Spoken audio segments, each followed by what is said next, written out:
Rasulullah. Ayam mati di lumbung padi. Apa sebenarnya yang tersulit dari peribahasa itu? Iman mati karena tidak disirami dengan ilmu. Ilmu. Datang seorang jamaah menemui saya, Ustaz Somad, saya kena penyakit insomnia, gak bisa tidur malam. Jam 2 malam mata saya masih berkedip-kedip. Bismika Allahumma ahya wa amut, gak mempan. Sebabnya apa Pak? Sebabnya saya beli tanah. Setelah beli tanah, tanam kelapa sawit, dipupuk, dijaga, 3 tahun berbuah. Pas mau dipanen, sudah dipanen orang duluan. Ternyata tanahnya bermasalah, dibawa ke pengadilan, dia yang menang. Akhirnya sampai jam 2 malam gak bisa tidur. Apa yang terlintas dalam pikiran? Kenapa beli tanah, kenapa tanam sawit, kenapa beli tanah, kenapa tanam sawit, kenapa diambil orang, kenapa dulu gak ternak ikan aja, kenapa gak ternak puyuh. Berbulan-bulan gak bisa tidur. Akhirnya pergi ke psikiater. Pak psikiater, ya saya sudah 2 bulan gak tidur-tidur Pak psikiater. Akhirnya Pak psikiater buat resep. Ini obatnya, yang ini dimakan sebelum makan, yang ini dimakan setelah makan, yang ini 3 kali, yang ini 2 kali. Akhirnya memikirkan resep itu, makin gak bisa tidur. Dimakan, tertidur. Dosisnya habis, terbangun. Kenapa beli tanah, kenapa tanah? Setelah dimakan, muncul masalah baru. Terlalu banyak makan obat, terjadi kekacauan tubuh. Akhirnya kena buah pinggang, muncul masalah baru. Sampai akhirnya saya ketemu MP3 Ustadz. Saya dengarkan sebelum tidur malam. Begitu saya dengar, saya tidur. Makanya saya tidak marah kalau ada jamaah itu tidur. Itu menunjukkan jiwanya tenang, karena dia tidak kena penyakit insomnia. Orang Amerika, orang Eropa, mobilnya mewah, apartemennya cantik, rumahnya megah, duitnya banyak, dolarnya bejibun, gak bisa tidur karena masalah. Kita naik angkot kelewatan gang. Itu menunjukkan apa? Di mana letak ketenangan itu? Huwallazi anzala sakinata fi qulubil mu'minin. Dia yang menurunkan ketenangan ke dalam hati orang yang beriman. Oleh sebab itu maka iman ini mesti disiram dengan ilmu. Majelis ilmu adalah majelis zikir. Majelis ilmu adalah majelis turunnya rahmat dan barakah. Majtama'a qaumun fi baitin min buyutillah. Sekelompok orang berkumpul di rumah Allah, yatsluna kitab Allah, membaca ayat-ayat Allah, wa yatadarasunahu fima bainahum, mengkaji isinya. Nazalat alaihimus sakinah, turun ketenangan. Wasyat bihimur rahmah, turun rahmat kasih sayang Allah. Haffat bihimul malaikah, dikelilingi oleh para malaikat. Wa dzakarahumullahu fiman indah, dibanggakan Allah Ta'ala dengan para malaikat. Tadi malam ketemu dengan murid dari Syekh Muhammad Yasin bin Isa Al-Fadani di Zawiyah Raudhah. Ketemu, cium tangan, barokah, zikir, sholawat, tenang jiwa. Lalu kemudian subuh ini ketemu dengan Abah Raud, ketemu dengan para penghafal Quran, ketemu dengan santri-santri, tenang jiwa. Tidak ada yang menenangkan jiwa ini selain daripada majelis zikir, majelis ilmu. Betapa meruginya ayam-ayam mati di lumbung padi. Benih tidak disiram, mati. Benih yang disiram dengan majelis ilmu tumbuh, tapi tidak berbuah. Maka mesti disiram pakai pupuk buah. Datang konsultasi, ini kenapa tidak berbuah? Kenapa ini tidak berbuah? Karena ternyata dia mesti diamalkan. Sudah dapat ijazahnya, sudah talaqi, sudah halaqah, kenapa nggak berbuah? Belum diamalkan. Paksa-paksakan diri sebelum tidur malam, wudhu dulu, sholat witir. Paksa-paksakan diri bangun malam, tahajud. Paksa-paksakan diri siang, sholat qabliyah, sholat ba'diyah. Paksa-paksakan diri pagi, sholat duha. Paksa-paksakan diri, sholat subuh berjamaah, barulah dia berbuah. Kalau dia tidak berbuah, dia hanya sekedar pokok kayu yang hanya membuat sampah saja.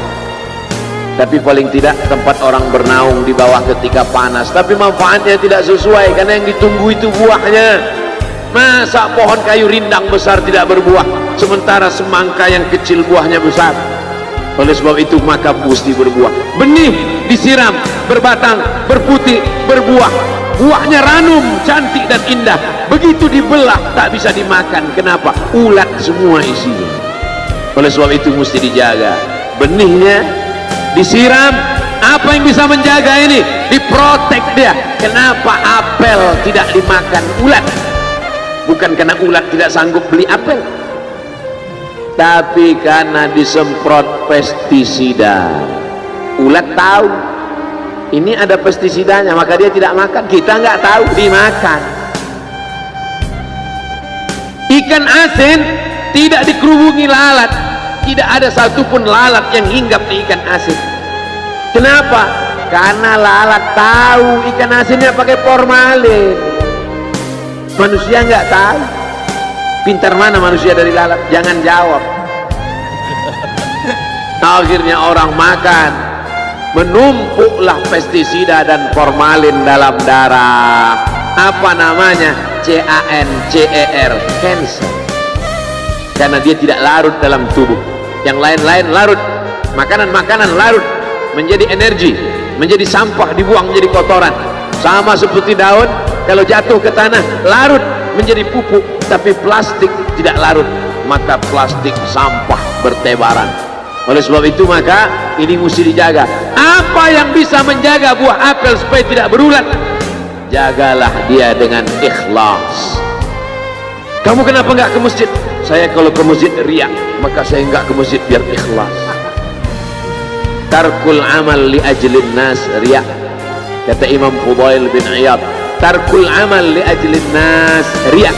Tidak jadi beramal karena takut dipuji orang, riya. Wal amal li ajlihim syirik. Beramal karena ingin dipuji orang, syirik. Kenapa kamu nggak pakai sorban? Takut dipuji orang, riya. Pakai saja sorban anak, jangan takut dipuji orang. Pakai sorban, yakinkan diri. Baik. Ustaz, kenapa nggak pakai sorban? Ada masanya nanti.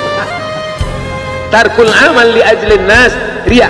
Tapi beramal, tapi saya nggak tahan Pak Ustaz dipuji orang.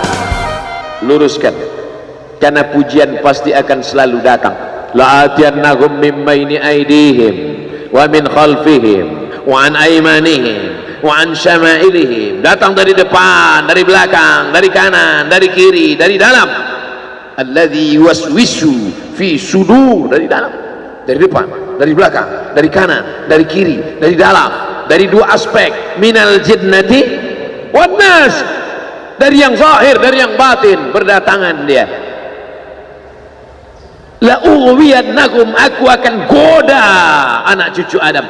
Sampai kapan? Madamat arwahuhum fi ajsadihim, selama roh masih bersemayam dalam jasad, selama masih hidup dia terus menggoda. Kapan kita berhenti dari godaan ini? Nanti setelah terbaring, terbujur kaku, bahkan sampai mau sakaratul maut pun dia tetap menggoda. Itulah makanya orang berzikir tidak bisa digoda waktu sakaratul maut. Kenapa?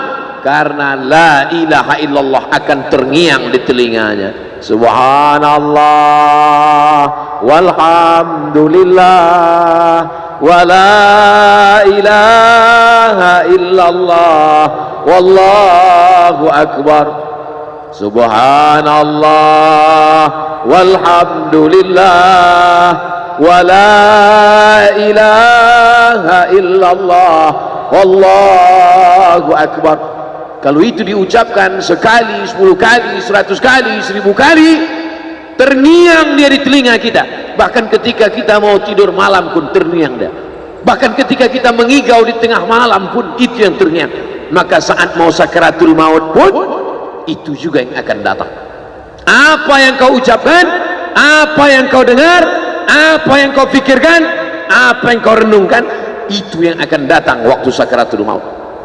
Seorang bapak sudah diponis dokter, panggil istrinya, panggil anaknya, bawa ini ke rumah, nunggu malaikat maut datang. Sudah nggak ada obat, bapak sudah koma, nggak sadar-sadar di rumah sakit. Kalau tetap dipertahankan di ruang ICU, hanya ngabiskan uang saja. Dokter kasihan dengan keluarga, bawa ini pulang, karena kalau dibawa pulang pasti mati. Begitu mau dibawa pulang, matanya terbuka, sadar dia, sadar. Ketemu sama saya tanya, apa yang membuat bapak sadar? Waktu saya sedang koma itu datang Abdul Somad. Terus apa kata Abdul Somad itu? Nanya kapan tablik akbar. Akhirnya saya terbangun. Kapan tablik akbar?